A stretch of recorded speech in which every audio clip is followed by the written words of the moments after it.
Welcome back to another episode of the Corporate Cowboys podcast. As always, my name is Alex, your host. A little proof of life, and we'll dive right in. Today is Sunday, April 30, the Lord's Day, 2023. And if you don't know the form of this podcast, it's a free 30-minute consult. So join us as we explore your options. Well, in general options for career development, for professional development, strategies to move up or through or past corporate, if that's what you want to do, right? So we pull these questions from everywhere online, for the most part, Reddit. But before we dive in, quick legal disclaimer is that anything that we post across our social medias, be it in the form of opinions or general advice, should not be construed to be legal advice, right? We're professionals after all. So we do not promote, we do not condone any wrongful activity or any wrongdoing. If you need help or you know someone who does, would like to explore your options, need additional perspective from a corporate cowboy, reach out to us. We're on Instagram at Corporate Cowboys with a Z. You can find us on Patreon. That's the Corporate Cowboys podcast. And there are a number of donation links. We got Cash App, Venmo, PayPal. If you want to help keep this podcast free, which it shall be, but any monies that come through will go towards business expenses, legal fees, office supplies, bullets, ammo, that sort of thing. Guns, knives. Today's question is coming from r/career guidance. And they're asking for advice. They've flared it. So typically, sometimes folks might go onto Reddit and, just bitch, whine, complain, vent out their issues and their struggles with corporate or at work or on the job, just trying to find better employment or better compensation, need help how to negotiate professional moves, right? The title for this one is saying, should I leave my company? Should I leave my company without finishing a project after being excluded and treated in a weird way? Okay. So you're going to leave the company without even finishing your work because you were being excluded. Excluded in how? In what way? In what fashion? If you're not being given credit, that might be an issue, right? Say you are contributing and maybe they're trying to slight you in some way and your professional portfolio is going to suffer. You won't be able to claim it on your portfolio because your name won't be on it. So if Alex's name isn't on this, they can't claim they contributed to it. And in real life, there are a number of things I don't want my name to show up on, be it contracts, be it in certain back smoke-filled rooms where deals are being brokered. I don't want my name to pop up, right? There's certain things that I do where I would much rather leave on neutral footing. Because to me, sometimes it feels like a form of vandalism. Like Alex was here, right? But if you're on a team and say you are leading a project, you're like the lead on a project, you're a project manager, and your employer chooses not to include your name, right? And that's like an industry standard, like just standard practice that it should be. Then that might be a cause for concern. Maybe something is going on behind the scenes that you're not aware of and that you should be planning contingencies for, right? And being treated in a weird way, that sounds weird just the way you said it. And so that's ultimately idiosyncratic. That's personal. That's something subjective. That's something only you can put a name on, right? So what's weird to you might not be weird to me. There's a difference between professional and unprofessional, right? Or respect and disrespectful. But being treated weird, I mean, I mean, we don't know.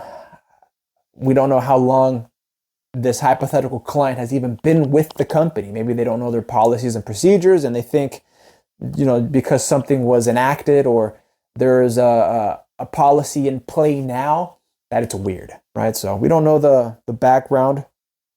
So let's get started reading, right? I like to take the title and pull whatever inferences I can in the moment. I mean, and I might come back and pull more, but I'm just giving you the inside look on a template or a blueprint for advising a real life client, which we're treating this one, the one that you're listening to now, as a hypothetical client. So that's why everything with a grain of salt. Unless you have the client in front of you, you can ask them and interview them and use follow-up questions to extract the information that you need to better inform your opinion and create a strategy. So they're saying, hi Reddit.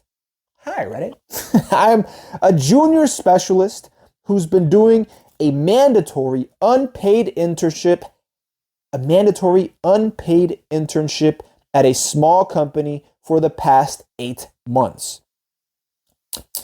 Man, that first sentence just smacks of entitlement somehow. They're a junior specialist, right? So they're kind of exposing themselves as not being in a supervisory position. They're not in any superior role. Like a junior specialist is like, I mean, at least in my experience, sounds like a support role, like an auxiliary role. You expect, I don't know, credit because your ass was in the seat or you showed up and did what you were told. Nah, I mean, I could see it if the knowledge is highly technical or they require some form of expertise from you. And in that case, you might be moving like I do, like an independent contractor, negotiating contract to contract. And sometimes you want your name to show up. So sometimes you want that recognition and sometimes you do not, right? But if you are, on top of that, this is a mandatory, unpaid internship. I don't know what you're expecting. I mean, some kind of participation trophy. They say, I've been working remotely for most of the time, and overall, I've enjoyed working with the team and my boss, who's been mentoring me since day one. Before I accepted the internship offer, I asked if there was a chance of being hired if I did well, and I received a positive answer. However, 2 months ago, when I asked my boss again about the possibility of being hired, the company took a week to think and eventually said, this is poorly written. The company took a week to think and eventually said they would hire a senior specialist for an upcoming project instead of me. That doesn't sound weird to me. I mean, if they want someone leading a project, they're going to get a senior specialist or someone who has experience. This is only your internship, right? Now, keep in mind that we don't know the educational or professional background of this hypothetical client. They might be someone in their 40s who's got a number of projects under their belt, or who might have tenured at another company and has managed projects in the past, right? So, or they might be brand spanking new, just got out of college, no previous work experience, and now they expect to be handed the world. So they say, 2 months ago, they said a senior specialist for an upcoming project instead of me. I was disappointed, but I understood and decided to start looking for jobs elsewhere. I mean, I guess if you're disappointed, I understand. It sounds like a newbie mentality, but we don't know the extent of the rapport that they may have developed with the company higher ups, right? So if the team was taking really well to how they worked with them, with our hypothetical clients, and the hypothetical client was really settling in, they were learning all of the systems, they were learning the policies and the procedures. I get it. I understand.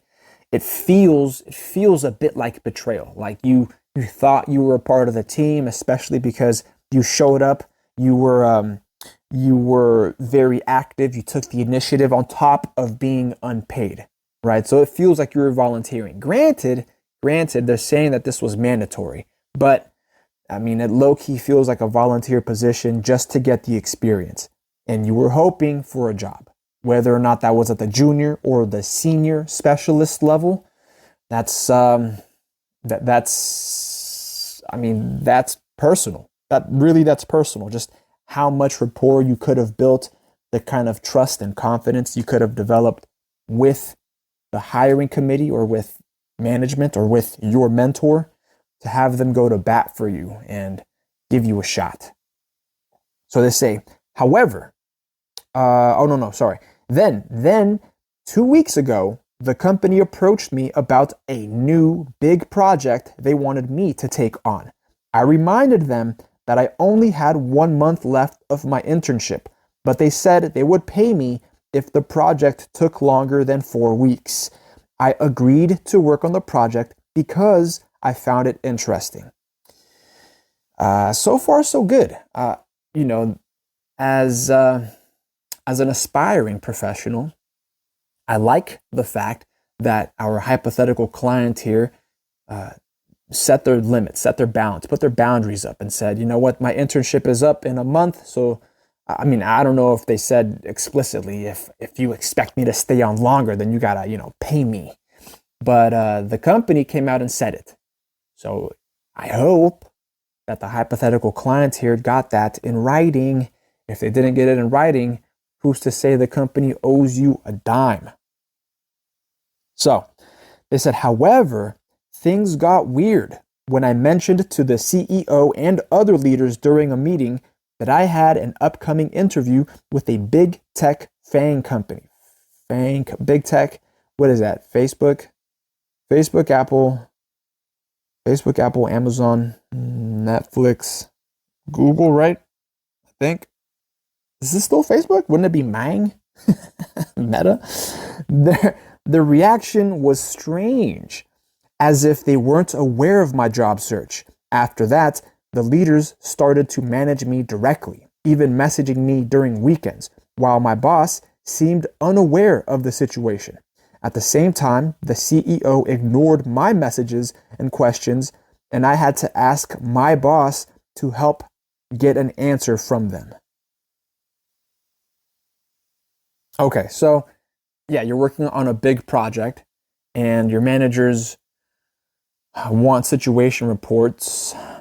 I don't know how experienced you are in managing your managers, which I believe I have an episode in season 7 or season 8. I think it's season 7, where service doesn't only go down or doesn't only go out, right? This notion of customer service, this service goes into the organization also, and it goes up the organization, up the ladder. So you have to learn how to manage others' expectations and not have them hound you and be on your ass all the time, right? Especially if you feel like they're trying to put the squeeze on you and micromanage every little move you make. It's understandable that this is a big project. There might be a lot riding on it, but it doesn't mean that your autonomy to do the job how you know how to do it is just discounted because you're unpaid, because you're just like an unpaid drone, another cog on the wheel with no name, no face. It's not the case. That's not the case. If anything, you're still trying to make a case to remain with them, to get hired on, right? So you have to move like a professional. You have to move like a professional in more ways than one. And it's not just about handing up deliverables. No, not at all. There is a service component to most all aspects of corporate.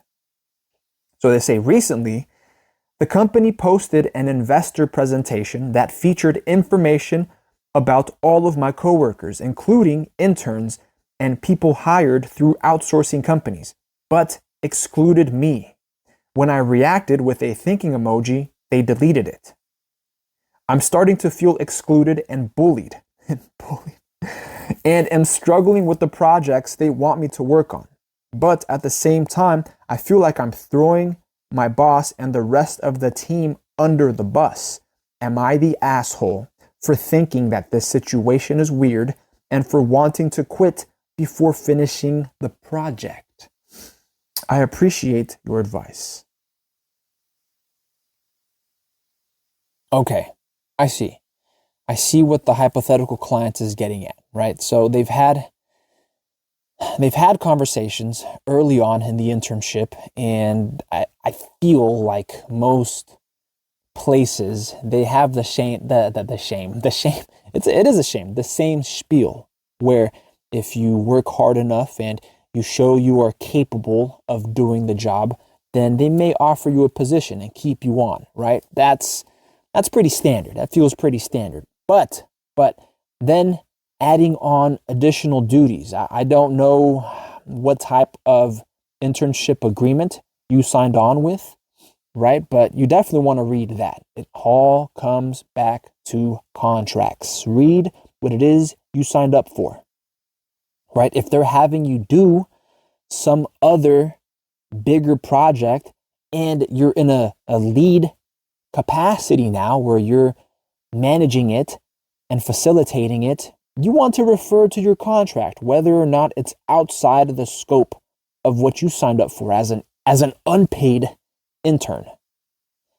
If that's the case, then you want to bring up this conversation for payment, for compensation now,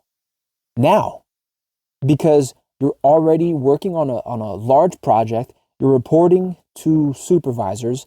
You're not getting any credit for it, and you still have no tentative offer to stay on afterwards. Meaning they're going to use you. Well, maybe I'm the one jumping to conclusions now, but from the facts here, I think the most reasonable, I think the most prudent, the most professional, and thinking like a corporate cowboy, the most reasonable inference that you can make is that they expect to use you as unpaid labor, right?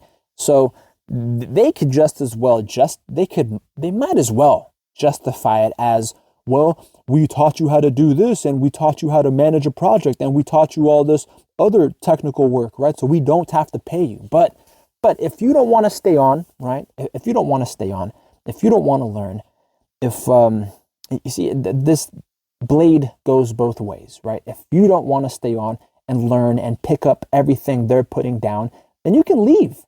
You can leave on your terms. Point to the internship agreement that you signed with them on the way in and use that as leverage to get the fuck out of there, right? Because I'm not going to say it'll end there. It'll end when you leave and you're not hired on. But if what you want is the credits and the recognition, and they typically do that with other unpaid interns, yeah, like something's up, especially if you point it out and then they delete it, right? We don't know if it's too early to leave. What if they update this presentation or this slide deck to publish again and you are included, right? What if they didn't expect to keep you on? I mean, did you work on the presentation itself? Did you work on this, what was it for? Posted an investor presentation that featured information. So yeah, if if they're posting an investor presentation, essentially highlighting their team, and you are not included in that team, don't expect to be kept on, right? I think a good test for this is going to be finding other unpaid interns that are in your same cohort, let's say, that have been there the same time period that you have. If there are interns that have been there longer, and unpaid, that's a personal red flag for them, a personal and professional red flag for them. But it's possible, right? And those interns might be listed because company management trusts that they won't go anywhere and they can keep them and retain them without having to actually retain them and not compensating them, not paying them anything, right? They're just unpaid interns. But if those interns have been there the same amount of time that you have, that to me would be another flag and another indication that you don't have long-term potential there with the company. So you could leave on your terms.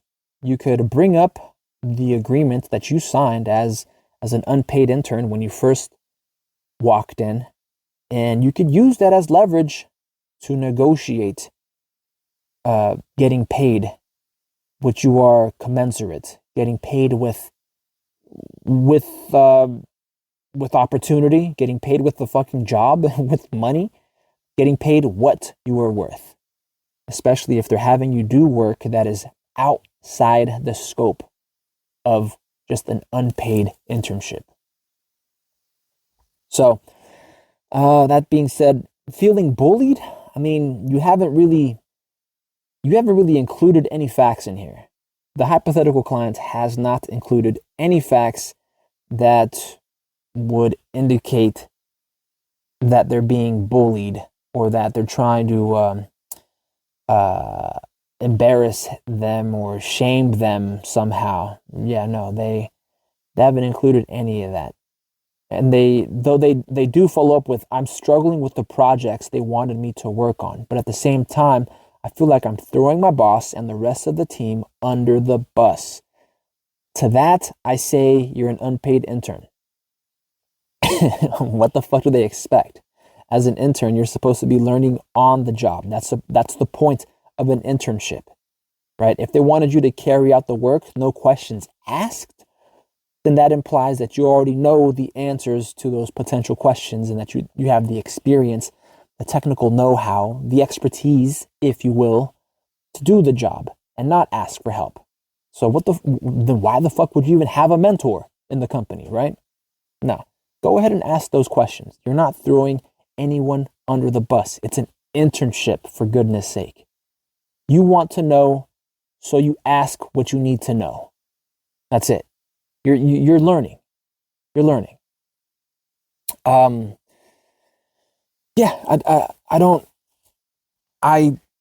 feel for our hypothetical client here, and at the same time, the reason I'm so direct and assertive is because this hypothetical client needs to understand that their internship position isn't the end all be all, right? And when companies, I guess it's when anybody, right? Because companies are run by people. When anybody takes something for granted, they tend to value it less. It doesn't mean it's not valuable. They just don't appreciate what they have.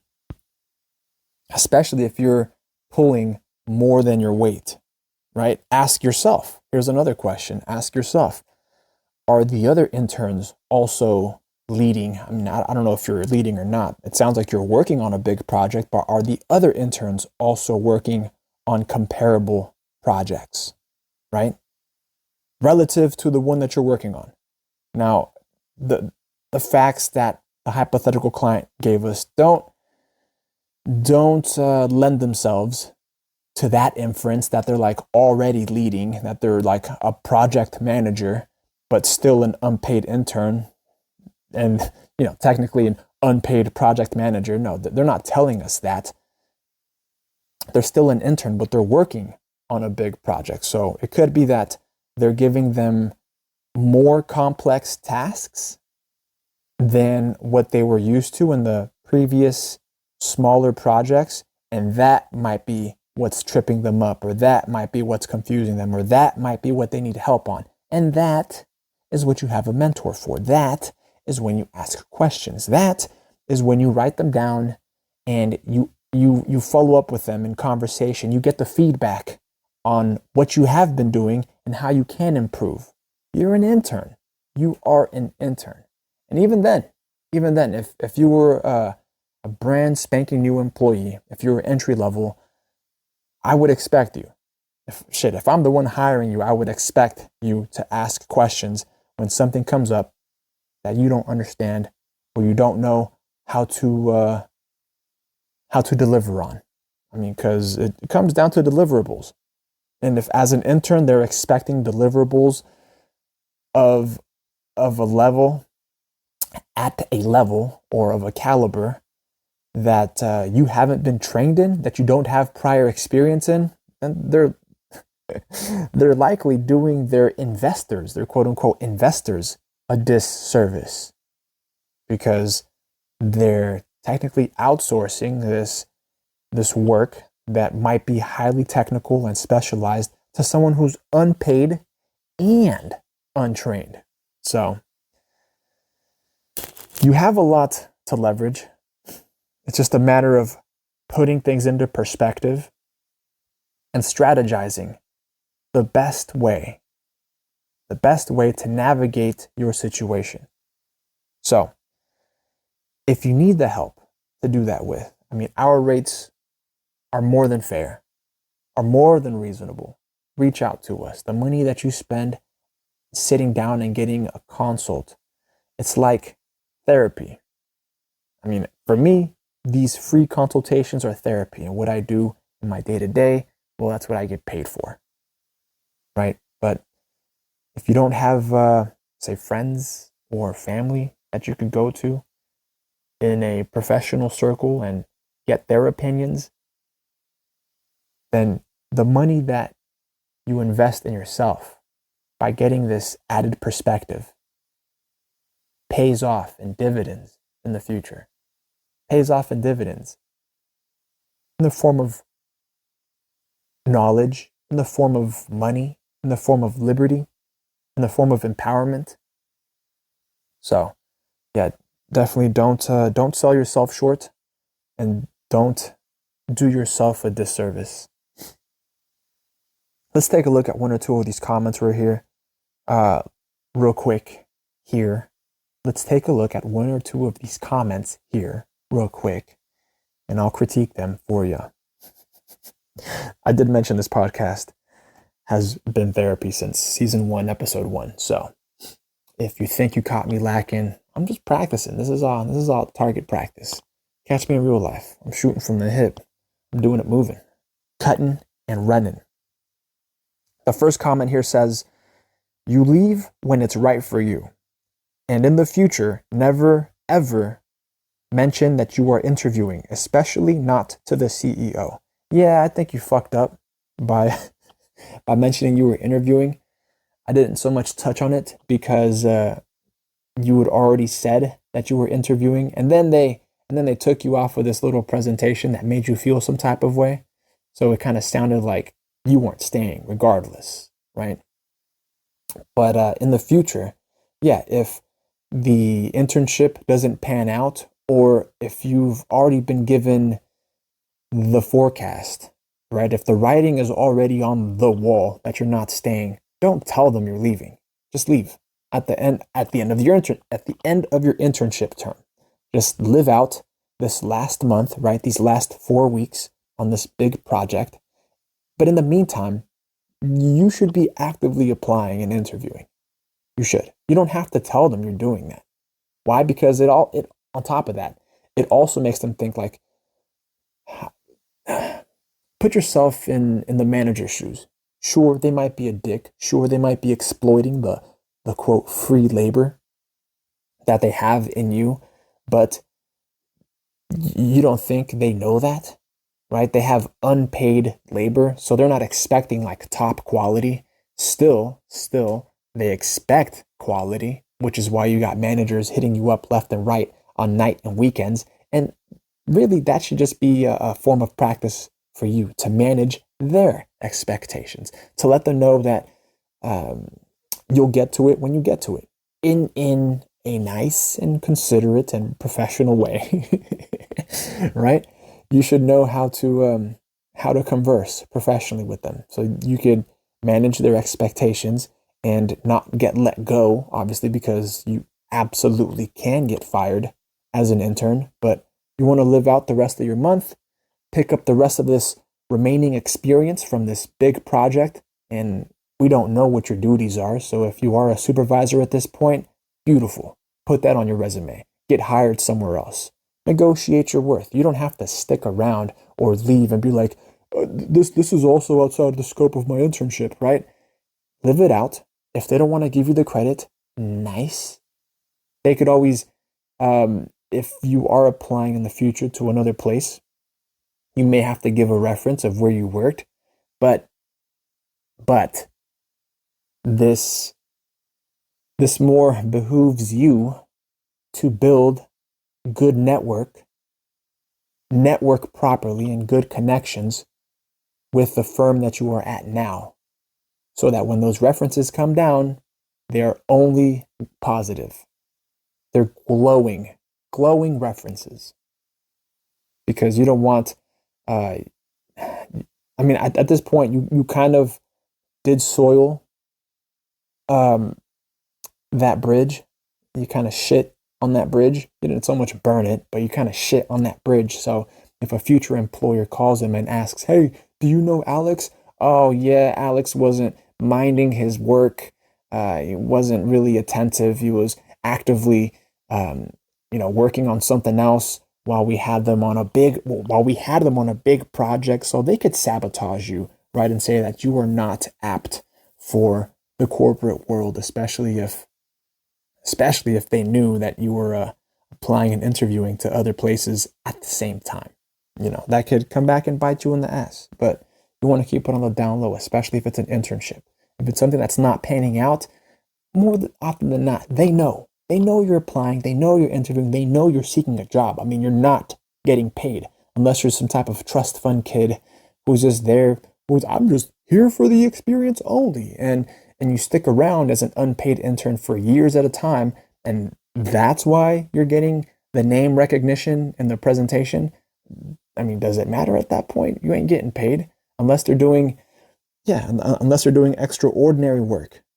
And they're already set in more ways than one. So they don't have to worry about a salary. They don't have to worry about a cost of living, right? But for the most part, professionals, like the hypothetical clients in this case, aspiring professionals, have to negotiate what they're worth up front, right? So, and that includes internships. A lot of places use like just standard form agreements and say you'll be interning here with us for 3 months or for a year or whatever the fucking term is, whatever the period of time is.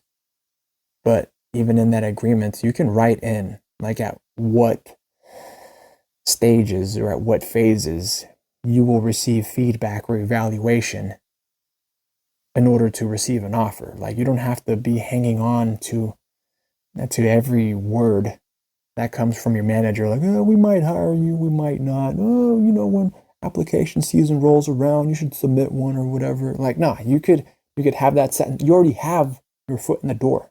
You could have that in writing. You have your foot in the door. You want to know what it'll take for you to stay on. So what do you need? An evaluation, some type of performance review, something that is tangible, that is quantifiable, that is measurable, of what you're doing right, what you can fix, and in the next period of weeks or months, maybe at the end of your internship, they'll return to it again and evaluate you one last time and potentially make you that offer then. You can have that all in writing. You just got to know to negotiate. It all comes back to contracts. It all comes back to keeping receipts. But that might be higher level strategy and higher level thinking that requires two brains, or at least thinking like a corporate cowboy. But that's what we're here for. We're here to develop more corporate cowboys. We're here to lead leaders. And there might be instances or circumstances that I overlook. And that's why I keep a circle of corporate cowboys, other leaders that help me improve and develop. Take care of yourselves. Catch you next time.